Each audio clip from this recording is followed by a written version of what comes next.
34 years old. That's how old I was when they handed me a death certificate with my son's name on it. I remember staring at the font, like my brain just refused to read the actual words, and found the typography fascinating instead. That was the first sign, though I didn't know it then. That was the first time grief reached into my skull and started rearranging furniture. I'm 71 now, and I want to talk to you about what nobody said to me at the funeral. Nobody at the graveside. Nobody in the weeks that followed. Not one single person pulled me aside and said what I'm about to say to you. And I needed someone to say it so badly that I spent the next 2 years convinced I was dying. Not from grief, from something worse. Something that felt like my mind dissolving. His name was Marcus. He was 19. Car accident on a Tuesday in November, which is still the cruelest month to me. Still the month I move through like I'm underwater. He had this laugh that started before the joke finished. You know that kind of laugh, where the person finds you funny even in anticipation. He did that, and then one November Tuesday he didn't anymore. I want to tell you what happened to me in the months after we buried him, because I think it might be happening to you right now, and I think you might be terrified and not telling anyone. I was 55 pounds overweight by month 6, not because I was eating for comfort, because I kept forgetting to eat, and then eating everything in sight, and my body had no idea what was happening. I was walking into rooms and standing there with no idea why I'd come. I was mid-sentence in conversations and losing the thread completely, just gone, staring, while the person across from me waited. I was reading the same paragraph 17 times and retaining nothing. My wife Carol thought I was hiding something from her. She'd catch me staring at nothing and assume I was somewhere else emotionally, somewhere she wasn't invited. And honestly, she wasn't wrong. But it wasn't an affair. It wasn't resentment. My brain had simply stopped working the way it used to, and I had no language for it. At month 8, I made an appointment with a neurologist. I was 55 years old, and I walked in there and told him I thought I had early onset dementia. I laid out my symptoms like I'd rehearsed them, which I had, in the car on the way over, because I was so frightened of forgetting them mid-appointment.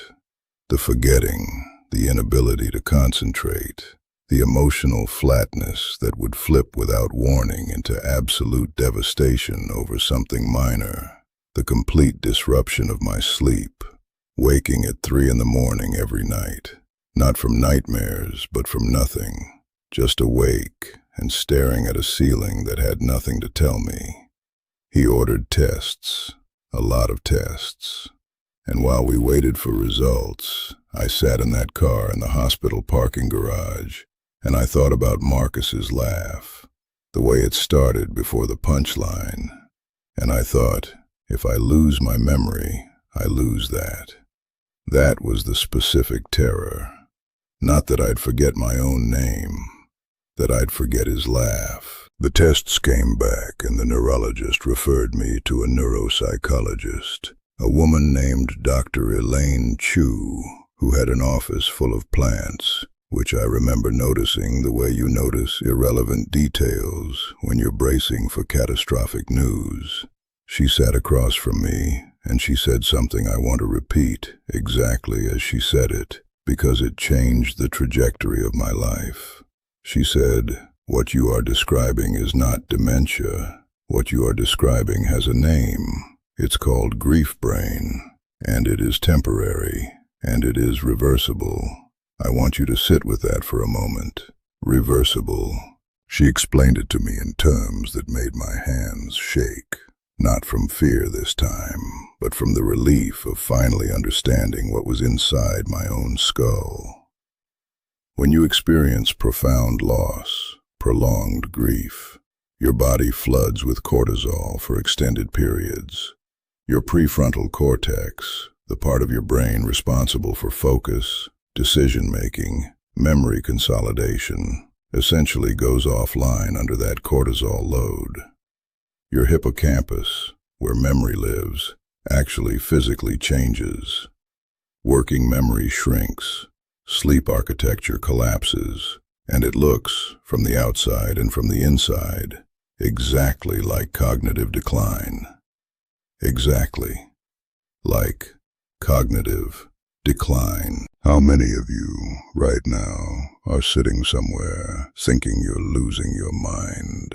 How many of you have been too ashamed to tell anyone that you walked out of the grocery store without paying last week because you simply forgot there was a checkout? That you called your surviving child by your dead child's name 3 times in 1 week and saw their face flinch? That you are reading this, and the words are landing but not sticking. You are not losing your mind.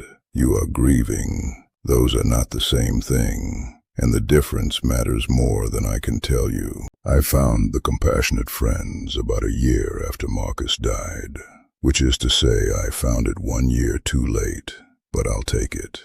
It's the largest peer support network for bereaved parents in the United States, and the reason I'm telling you to look them up is not because they hand you a pamphlet and a phone number. It's because the first night I walked into a room full of parents who had buried children, a man named Gerald, who was 63 and had lost his daughter to cancer 7 years prior, looked at me and said, "You still think you're going crazy, don't you?"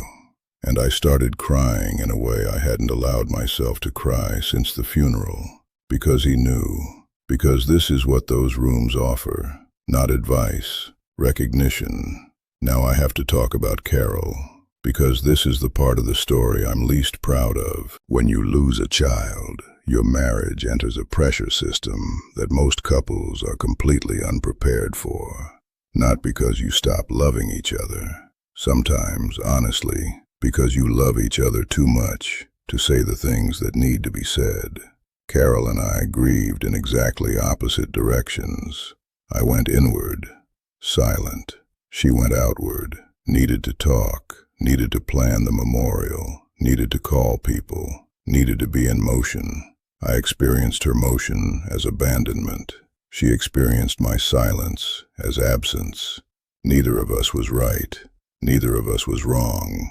Both of us were drowning, and neither of us knew the other one was drowning, because we were both underwater. There's a researcher, John Gottman, who spent decades studying what separates couples who survive crisis from couples who don't. And the thing that stuck with me when I finally read his work years later was this: it's not the conflict that destroys a marriage. It's the failed repair attempt. It's one person reaching out across the silence, and the other person, too deep in their own pain, not seeing the hand. Carol reached out a dozen times in those first 2 years. I didn't see the hand, not once. We didn't divorce. I want to be honest about this, because you hear these inflated statistics about bereaved parents and divorce. And my experience working with the Compassionate Friends over the years tells me the reality is more complicated and less absolute than any single number. What I can tell you is that we came very, very close. And the thing that saved us wasn't time. It wasn't counseling, though counseling helped. It was one conversation at a kitchen table at 2 in the morning when I finally said out loud that I was scared I was forgetting what Marcus smelled like. That specific, that ridiculous, and that specific. And Carol, who I had spent 2 years believing was coping better than me, dissolved, because she was scared of the same thing. We were each carrying the same terror in separate rooms of the same house. The first Thanksgiving after Marcus died, I sat at a table with my daughter and her husband and their 2 kids, and I watched my granddaughter, who was 4, make a turkey out of her handprint, and I laughed, an actual laugh. And then I excused myself and went to the bathroom and sat on the floor and felt like I'd committed a crime. If you have ever felt that, I need you to hear this next thing. The laugh was not a betrayal. Let me say that again in a different way. Joy is not disloyalty. The capacity to feel pleasure, even delight, even laughter, even on a Tuesday in November, which is still my cruelest month, is not evidence that you loved less. It is not evidence that you've moved on, which is a phrase I want to retire entirely, because it implies leaving someone behind.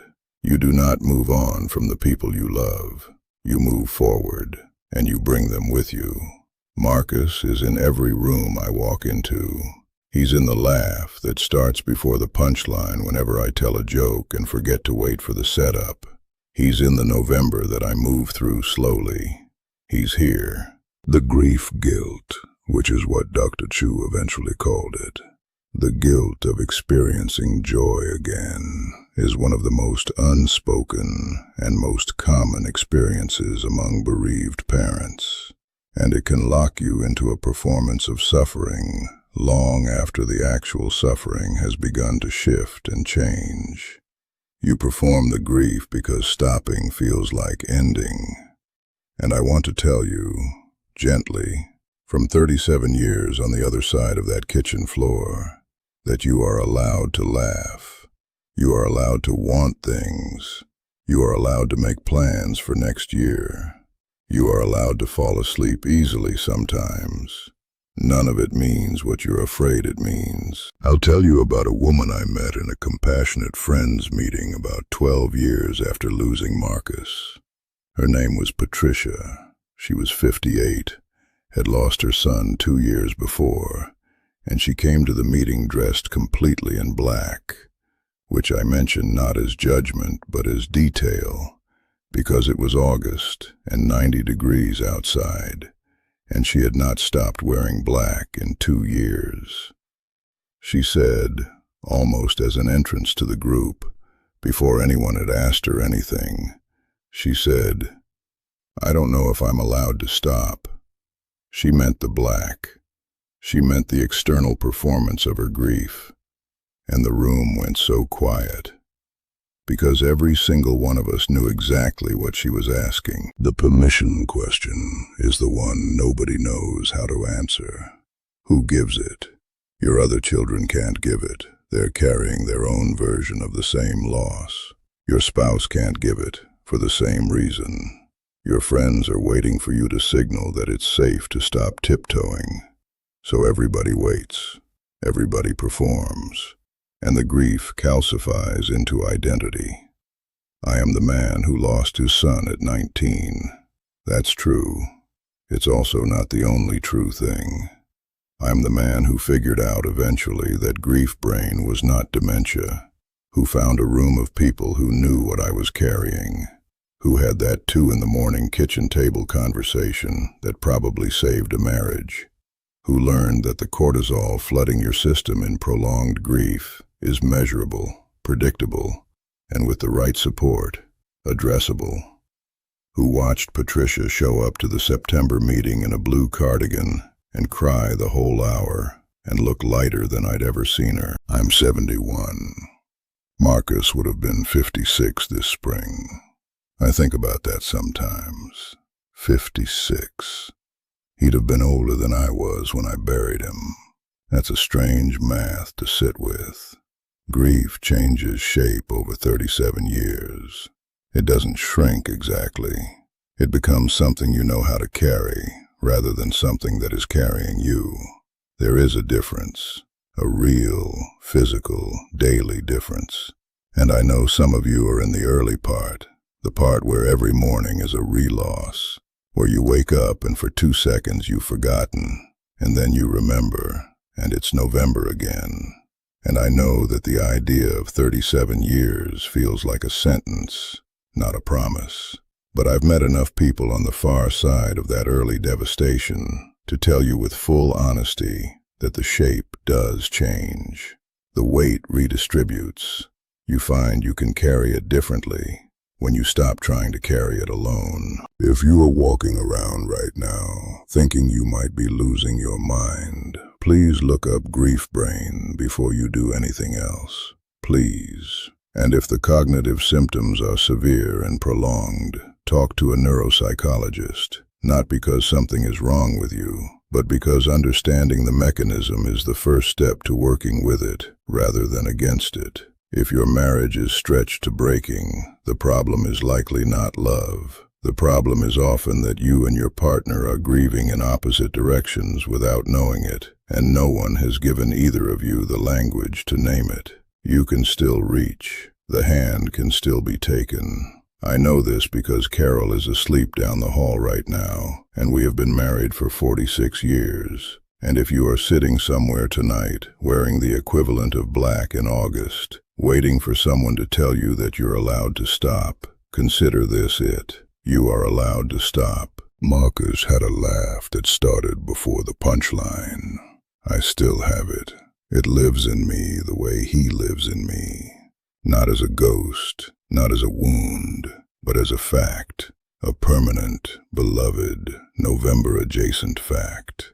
And some days I laugh just the way he would have, before the punchline, in pure anticipation of something good.